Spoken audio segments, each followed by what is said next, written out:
தோத்துப்போன சிங்கராஜா அமைதியா உட்கார்ந்திருந்தாலும், சுத்தி இருக்கிற மற்ற மிருகங்களை விட இந்த நரி இருக்க, நரி எப்ப பார்த்தாலும் பன்னிராஜாவோட அப்டேட் சொல்றதே வேலையா வச்சுக்கிட்டு இருக்குது. ஆமா, என்னடா அப்டேட்னு கேட்டா, பன்னிராஜா வீட்டுல சாப்பிட்றது இல்லாம அரண்மனையில தான் உட்காந்து சாப்பிட்றாப்லையாம். அதுவும் எப்படி, முன்னாடியெல்லாம் பன்னிங்க வாயிலே எடுத்து சாப்பிடும் இல்லையா, இப்ப கையில் எடுத்து பன்னிராஜா சாப்பிட்றாராம். இப்படியெல்லாம் அப்டேட்டு, என்னத்த சொல்றது. இதுல பெரிய குழப்பம்.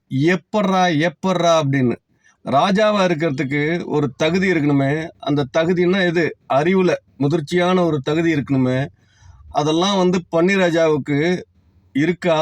ஒரு ஐக்யூ டெஸ்ட் எடுத்து பார்த்தா எப்படி இருக்கும் அப்படின்லாம் பன்னிராஜாவுக்கு டெஸ்டிங். மற்ற மிருகங்கள்லாம் எது, சிங்கராஜா பக்கத்தில் இருக்கிறதெல்லாம் ஏதோ இவங்களுக்கு ஐக்யூ ரொம்ப ஜாஸ்தியா இருந்ததுனாலையும், என்னத்த சொல்றது, இன்னைக்கு உலகத்துல ஐக்யூ இல்லாதவங்க தான் ரொம்ப அறிவாளியா இருக்காங்க.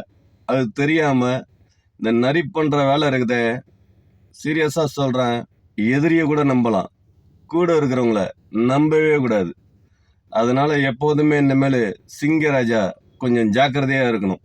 சுத்தி இருக்கிறதெல்லாம் பன்னிராஜாவுக்கு ஃப்ரெண்டா இருக்கிறதுனால சிங்கராஜா கொஞ்சம் பார்த்து பத்திரமா தான் இருந்துக்கணும்.